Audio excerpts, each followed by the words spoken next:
हाय दोस्तों, नमस्कार। आज मैं अपने चैनल कोशिश जारी के माध्यम से आप लोगों का अभिनंदन करती हूँ और आप लोग प्लीज़ मेरे वीडियो देखते रहिए और पसंद आए तो लाइक और सब्सक्राइब जरूर करिए। तो इसी कड़ी में मैं ललिता ठाकुर जी का नाम लेना चाहूँगा। धन्यवाद आपको मुझसे जोड़ने के लिए। तो आज मैं आपको कुछ ऐसा बताने जा रही हूँ जिस पर जल्दी मुझे भी विश्वास नहीं हुआ था। तो शुरुआत देखिए कहाँ से करती हूँ और कहाँ पर जाती हूँ। आपका सहयोग चाहिए, प्यार चाहिए। जिन ढूंढा तिन पाइया, गहरे पानी पेट, मैं बपुरा बूढ़न डरा रहा किनारे बैठ। ये भगवान की भक्ति में लीन हो जाने से पहले की जो समस्या है कि कहा गया है कि हम इतना कर ही नहीं पाते कि इसकी उपलब्धता के बारे में हमको कुछ आकलन हो पाए। ये भक्ति एक बहुत बड़ा मार्ग है, सब नहीं इस पर चल पाते हैं, उसको छू भी नहीं पाते हैं। तो मेरा भी इसी तरह का, मेरे भी गुरु पंडित श्री राम शर्मा आचार्य जी हैं। उनके गुरुत्व में मैंने बहुत कुछ थोड़ा थोड़ा सीखा। अब यूँ कहूँ कि ज़्यादा मैंने कुछ न, मुझे केवल 2 शब्द आते हैं, अपने गुरुदेव और एक गायत्री मंत्र, ओम भूर्भुवः स्वः तत्सवितुर्वरेण्यं भर्गो देवस्य धीमहि धियो यो न प्रचोदयात्। इस मंत्र के अलावा मैंने यूँ समझ लीजिए कि अंदर ही नहीं घुसे या जाना नहीं चाहा। मुझे कुछ नहीं आता, लेकिन मेरे प्रभु की, मेरी माँ गायत्री की मेरे ऊपर इतनी असीम कृपा है कि मैंने उनके पैर के नाखून को केवल छुआ है और उन्होंने अपना भरपूर स्नेह का हाथ मेरे सर पे रखा हुआ है। ये एक सत्य है। तो चलिए सुनाती हूँ, एक संस्मरण है। यदि अच्छा लगे तो प्लीज़ लाइक जरूर करिएगा। और इस संस्मरण को यदि आप फेक भी समझे तो कोई बात नहीं, क्योंकि मैं अपने लिए लागू करती हूँ कि करत करत अभ्यास से जड़ में पड़त सुजान। यदि मैं बार बार यही बात को कहूँगी कि कभी मुझे भगवान के किसी दूत के दर्शन का एहसास हुआ तो शायद कभी मुझे भगवान भी मिल जाए। बस संस्मरण कुछ इस तरह है। तो सुनिएगा, बात 7 या कुछ 6 साल पहले की है। मैं शास्त्री चौक पर थी, रहती हूँ। यहाँ से उस समय इतना चलन नहीं था, मोबाइल वगैरह का कम चलन था, मेरे पास भी नहीं था। तो भाई मेरी बेटी का पेपर, पहला पेपर था, मुझे अकबरपुर पेपर दिलाने जाना था। चूँकि पहली बार इतना दूर निकलना हो रहा था, तो थोड़ा सा ये था, डर था कि कैसे जाएंगे, क्या करेंगे। लेकिन हमने ये सोचा कि चलो उसी दिन चलते हैं, सुबह चलेंगे, जल्दी से पहुंच जाएंगे। क्योंकि कुछ लोगों के माध्यम से पता चला था कि स्कूल रोड के किनारे ही है।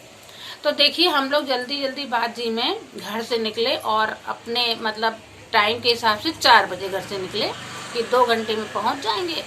4 2 6 7 बजे 7:30 से पेपर होता है। यही मार्च का महीना था।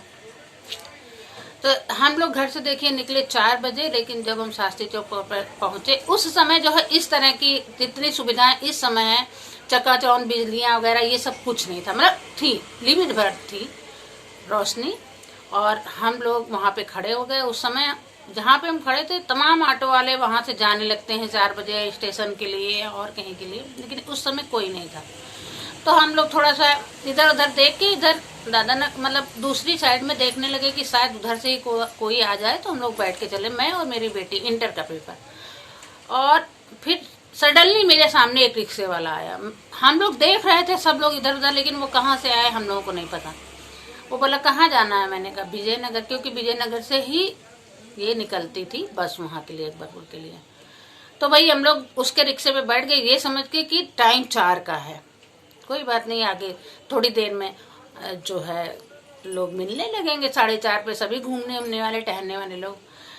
और मैं उसके रिक्शे में बैठ गई। उसके बाद वो चलता रहा भाई हम। और थोड़ी देर बाद मतलब करीब आधा घंटे, वैसे तो सफ़र ही वो करीब 1.25 घंटे का होगा रिक्शे से, लेकिन 15-20 मिनट बाद जब मुझे एक भी लोग या जो गाड़ियां पेट्रोलिंग करती हैं पुलिस की वो भी नहीं दिखी, तब थोड़ी आशंका हुई और मैंने ऐसे कोई ऐसे वर्ड कहे कि उसी ने बताया कि बहन जी अभी 3 बजे का टाइम है।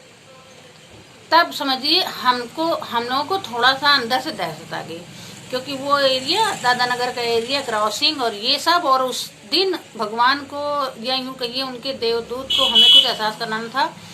बिल्कुल सुनसान एरिया। अब मैंने इशारे मतलब शब्द नहीं पूछे, क्योंकि थोड़ी दहशत हो गई। हम 2 लड़कियां और रिक्शे वाला, कोई भी अराजक तत्व उसके पास हो जाए तो वो कुछ भी कर सकता था।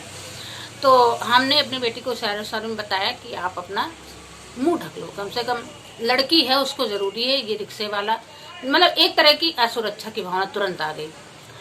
पर चलिए अब वो टाइम गुजरता रहा, डरते डरते कुछ ये आपस में एक भी बात हम लोग की नहीं हुई। जो भी हुई इशारों से हुई कि तुम ढक लो अपना, ऐसा कर लो वैसा कर लो, क्योंकि नई लड़की थी तो थोड़ा सा करते करते बड़े अच्छे से, और न रिक्शे वाले से भी कोई बात हुई। हम लोग पहुंच गए विजयनगर। जब विजयनगर में उतरे तो वो बोला रिक्शे वाला, क्योंकि वहाँ भीड़ भाड़ रहती है, वहीं से सारी बसें मतलब आगे के लिए जाती हैं, होटल्स हैं और पुलिस वाले भी थे, तमाम तरह की भीड़ भाड़ हो गई थी, तो कोई ऐसी बात नहीं। जैसे ही हम लोग चलने के हुए तो उसने कहा कि बहन जी यदि आप कहें तो थोड़ा जल्दी में थे, हमने उसके वर्डों को नहीं सुना। तो उसने कहा सुनिए बहन जी यदि आप कहें तो हमने क्या, तो कहने लगा यदि आप कहें तो अकबरपुर छोड़ाऊँ आपको। तो पहले तो उसकी बात पे हमने गौर नहीं किया, फिर उसने यही बात फिर दोबारा रिपीट की, बिटिया अगर तुम कहो तो अकबरपुर छोड़ आए। तो हमने कहा इतनी दूर अकबरपुर छोड़ने जाओगे तुम हमको? उस समय तो आक्रोश था, लेकिन उसके बाद जो हुआ वो आज भी मेरे दिल में सिरहन कर जाता है कि वो कौन था। जब कोई बात रास्ते भर नहीं हुई और वो इंसान ये कैसे उसने समझा कि हम अकबरपुर ही जा रहे हैं, वो कौन था। तो और बेटी भी कहने लगी हाँ मम्मी मैंने भी सुना। जब इस तरह की कोई बात नहीं होती, बिल्कुल साइलेंट थे हम लोग, समझ लीजिए, मतलब रोम रोम रोमांचित हो जाता है कि वो कोई ना कोई तो था। मैं जिन गुरुदेव की पे समर्पित हूँ, इनके हमेशा इनके प्यार से अभिभूत रहती हूँ और हमेशा अपना पिता मानती हूँ, कि मुझे उतना प्यार पिता से मिला नहीं है। तो वो तो नहीं हो सकते कि क्योंकि इतनी उपलब्धता मेरे में नहीं थी कि स्वयं गुरुदेव आके मेरी वहाँ पे वो करते। हाँ, उनका कोई भेजा हुआ देवदूत जरूर था जो उस दिन वो मेरे साथ जाना चाहता था। अब बड़ी चूक ये आज भी पछतावा ये तो मैं कह देती कि भैया ले चलो। अगर जानती कि वाकई कोई ऐसी चीज है जो मेरे साथ चल रही तो मैं उस दिन पेपर बेटी का नहीं दिलाती। मैं एहसास कर लेती कि आज भगवान हमारे साथ चल रहे हैं या उनका कोई देवदूत चल रहा। मगर यही कहा गया है जब बोया नहीं तो काटेंगे कैसे, जब डूबे नहीं तो मिलेगा कैसे। जब इतनी अंदर अपने पावर ही नहीं है समझ पाने की तो कैसे समझ पाएंगे अपने प्रभु को। तो प्लीज इस पावर को जैसे वो ये नहीं कहते घंटों पूजा करने के बाद इस पावर को पा सकते, छोटी छोटी आसान तरीकों से। हमने तो शुरुआत की बहुत छोटी छोटी तरीकों से, झूठ न बोल के, किसी के सामने छोटी छोटी उसकी मदद करके, अपने बच्चों को अच्छा और सच्चा ज्ञान दे के किसी तरह शुरुआत करिए, क्योंकि ईश्वर आज भी हमारे साथ है, कल भी हम सभी के साथ था और वो हमेशा रहेगा। लेकिन साथ उसका पाने के लिए, दरस उसका पाने के लिए हमें बनना पड़ेगा अच्छा और सच्चा। तो प्लीज़ ये फेक नहीं है, ये बिल्कुल सही है। और मुझे आज भी सिरहन हो जाती, मेरे रोए खड़े हो जाते, वो कौन था, कहाँ से आया, कहाँ चला गया, इतनी बजे रात, वो इतनी मतलब 3 बजे रात में शास्त्री चौक पर जहाँ ऑटो और ये विक्रम वगैरह चलते थे, वो इंसान रिक्शा लेके कहाँ से आया। बहुत सारी ऐसी बातें हैं। तो हम तो यही सोचते हैं कि भले ही मेरे मन का ही भ्रम हो, लेकिन मैंने बस यही सोचती हूँ कि जब कहते हैं कि अभ्यास से करत अभ्यास से जड़ में पड़ा सुजान, तो एक दिन कहते कहते कि मुझे वो देवदूत ही मिले थे, मेरी रक्षा करने आए थे, मुझे वहाँ पहुँचाने आए थे, तो शायद किसी दिन एक बार मुझे प्रभु के दर्शन हो जाए। और इसी आशा के साथ अपना समस्त जीवन मैं बिता रही हूँ। Thank you so much.